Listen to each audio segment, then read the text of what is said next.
automootriklapid.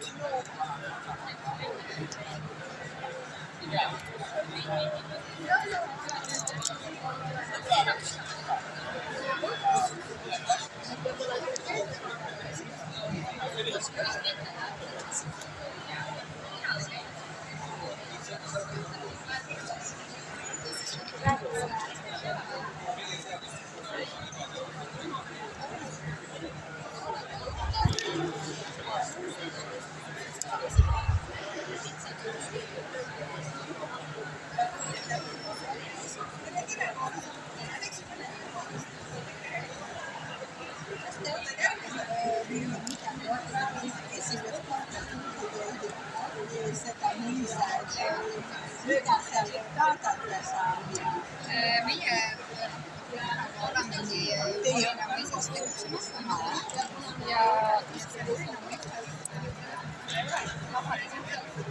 sinna kunagi, kui järgmine kutsekeskkond eraldas Tallinna mõisast ühe ruumi, kus härra Helmut Vajak, kes on selline õpetaja, õppejõud, direktor, rajas siis selliste mootorite pöördlava.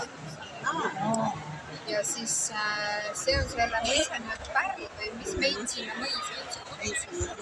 Ja seal me siis korraldamegi selliseid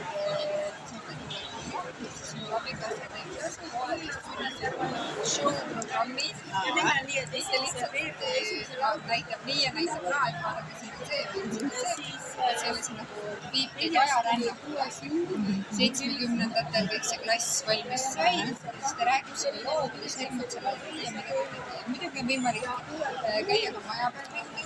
Tallinna mõisik selles mõttes tema võlu ja valu on olnud see, et ta on alati olnud mingi tegutsenud. Ta ei ole seisnud põhjana, aga seal on alati tegutsenud mingisugused asjad. Seal on väga palju seiranud. Selle mõisa ennast seal leiab selliseid märke mõisa elust. Aga jah, see nõukaaeg on mismoodi sinna saab, kus kaudu või? Ja, kus ta konkreetselt asub?